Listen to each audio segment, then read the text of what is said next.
राजमहल में जाने का जो रास्ता था, उसी रास्ते के किनारे बहुत बड़ी दीवार थी। उस दीवार के एक तरफ मेंढकों का तालाब था।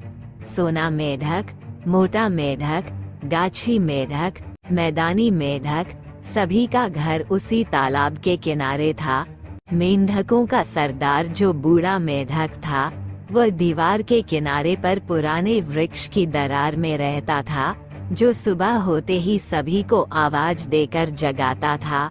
आवाज देकर वह घमंड से गाल फुलाकर पानी में कूद पड़ता और तभी सारे मेंढक नींद से उठकर, मुंह धोकर, दांत मांजकर तालाब के किनारे सभा में बैठ जाते थे।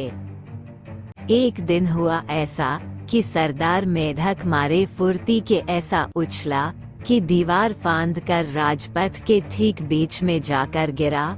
राजा उस वक्त सभा की ओर प्रस्थान कर रहे थे। उनके साथ सिपाही, संतरी, दल बल सभी चल रहे थे। सभी के पैरों में मोटे मोटे जूते थे। वे सभी खटपट करके कभी उसके अगल बगल, कभी उसके दाएं बाएं, कभी उसके आगे पीछे इस तरह से गुजर रहे थे कि बूढ़े मेंढक को लगा आज वह बचने वाला नहीं है। अचानक उसे कहीं से किसी की लाठी या धक्का ढाई से लगा और वह दर्द से कराहता हुआ रास्ते के किनारे पर गिर पड़ा।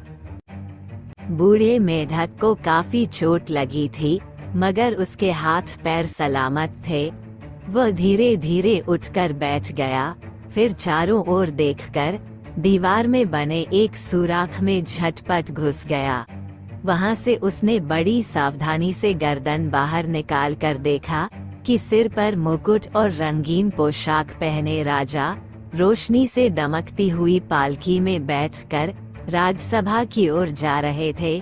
सभी लोग राजा राजा कहकर उन्हें प्रणाम कर रहे थे, नाच गा रहे थे और उनके आगे पीछे दौड़ रहे थे। उसको लगा कि राजा एक बार उसकी ओर देखकर फिक से हंसे भी। बूढ़े मेंढक ने तभी दुख भरी गहरी सांस लेकर सोचा, काश हमारा भी कोई राजा होता। इसके बाद वह घूमते भटकते रास्ता तलाशते हुए वापस घर लौटा, लेकिन तब तक शाम हो चुकी थी। उसे देखकर सभी पूछने लगे, सरदार तुम दिन भर कहाँ थे? हम लोगों ने तुम्हें कितना पुकारा, कितना ढूंढा, मगर तुमने कोई जवाब नहीं दिया। सरदार ने कहा, चुप रहो, मैं राजा देखने चला गया था।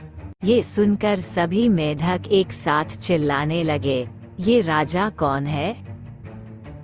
बूढ़ा मेंढक तब गाल और छाती फुलाकर दोनों आंखें बंद करके दोनों हाथ उठाकर उछलता हुआ बोला, राजा बहुत बड़ा और ऊंचा होता है। वह बेहद गोरा तथा चमकदार प्रकाश की तरह होता है और उसे देखते ही सभी मिलकर उसे पुकारते हैं, राजा राजा राजा। ये सुनकर सभी मेंढक कहने लगे, काश हम लोगों का भी कोई राजा होता। उनका कोई राजा नहीं था। ये सोचते सोचते उनकी आंखों से टप टप आंसू बहने लगे। बूढ़े मेंढक ने कहा, मेरे दोस्तों, आओ हम सभी राजा के लिए अर्जी दें। तब सभी मिलकर गोलाई में बैठकर आसमान की ओर देखते हुए विभिन्न स्वरों में पुकारने लगे, राजा राजा राजा, हमें राजा चाहिए। राजा तालाब के मेंढक देवता, जो बादलों वाले दिन वर्षा मेघों को झकझोर कर तालाब में पानी उड़ेलते हैं, उस वक्त आसमान तले चादर ओढ़ कर सो रहे थे। अचानक मेंढकों की चीख पुकार से उनकी नींद टूट गई।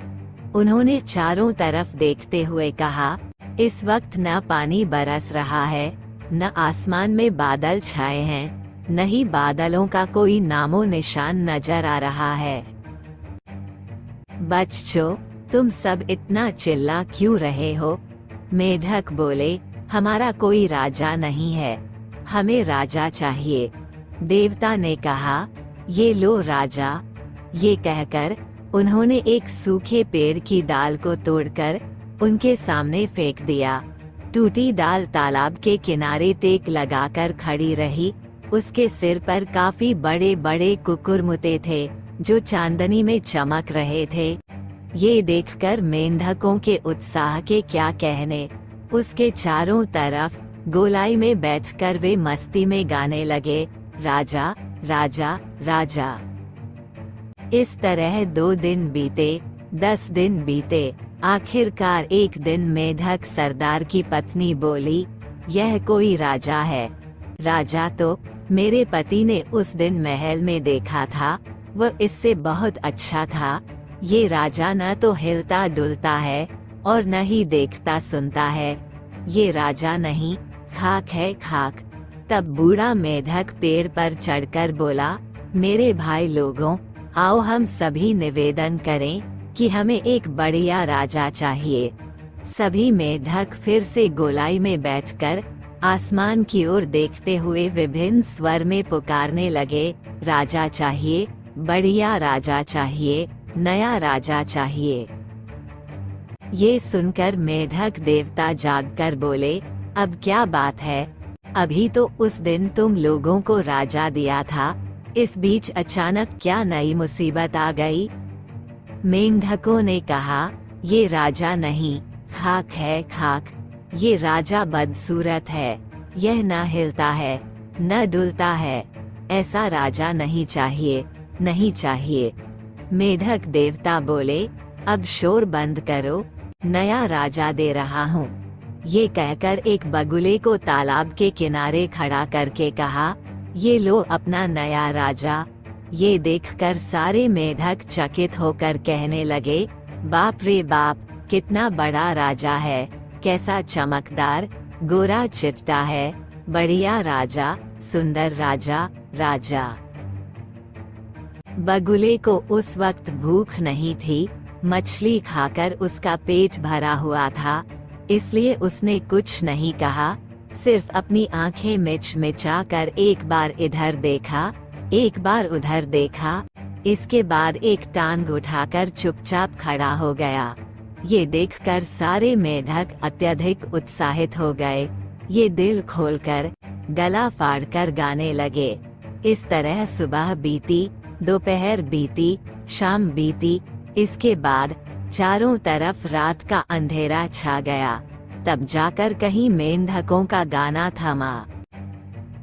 उसके दूसरे दिन सुबह सुबह उठकर जैसे ही उन्होंने गाना शुरू किया, तभी बगुला राजा ने आकर एक मोटे ताजे मेढक को अपनी चोंच में लेकर टप्प से निगल लिया। ये देखकर सभी मेढक बेहद घबरा गए। राजा की स्तुति में जो गाना वे सब गा रहे थे, वह आवाज एकदम धीमी हो गई। बगुला राजा मेढक का जलपान करके एक टांग उठाकर ध्यान की मुद्रा में खड़े हो गए। इसी तरह सुबह शाम एक एक मेढक बगुला राजा के पेट में जाने लगा। मेंढकों की दुनिया में हाहाकार मच गया। सारे मेढक सभा करके बोले, ये बड़े अन्याय की बात है, राजा को समझाकर कहने की जरूरत है। आखिर वह हमारा राजा है, अगर वही ऐसा करेगा तो हम कहाँ जाएंगे? मगर उसे समझाए कौन? सरदार मेढक की पत्नी बोली, इसके लिए इतना सोचने की क्या जरूरत है? इसमें परेशानी क्या है? मैं ही जाकर उससे अभी कहे देती हूँ। सरदार की पत्नी बगुला राजा के पैरों के पास जाकर बैठ गई, फिर हाथ मुंह हिलाकर तेज आवाज में बोली, ऐ राजा, तेरा भाग्य अच्छा है कि तू हम लोगों का राजा बना। तेरी आंखें अच्छी हैं, चेहरा अच्छा है, रंग अच्छा है, तेरी एक टांग भी अच्छी है, दोनों टांगे भी बहुत अच्छी हैं। बस एक ही बात अच्छी नहीं है कि तू हमें खाता क्यों है? खाने के लिए घोंघे हैं, उन्हें खा, कीड़े मकोड़े हैं, तितलियां भी हैं, इन्हें तू भी खा सकता है। राजा होकर हमें ही खाना चाहता है? छी छी, राम राम राम। अब ऐसा कभी मत करना।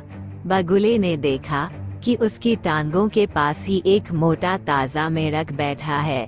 कितना मुलायम और चेहरा भी गोल गोल है। ये सोचते ही टप्पा से बगुले राजा की लार टपक गई और खप से सरदार की पत्नी उसके मुंह में जाकर गायब हो गई। ये देखकर मेंढकों की बोलती बंद हो गई। सभी एकाएक चुप होकर एक दूसरे का मुंह ताकने लगे।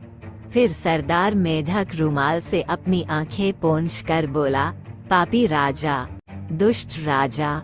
ये सुनकर सभी मेंढक बड़ी जोर से चीखने लगे, पापी राजा, दुष्ट राजा, हमें नहीं चाहिए, ऐसा राजा नहीं चाहिए। मेंढक देवता की नींद खुल गई। वो बोले, अरे नास्पीटो, अब क्या हुआ?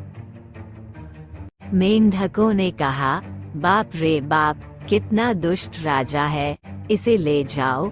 तब मेंढक देवता के हुश कहते ही वह पंख फैलाकर उड़ गया।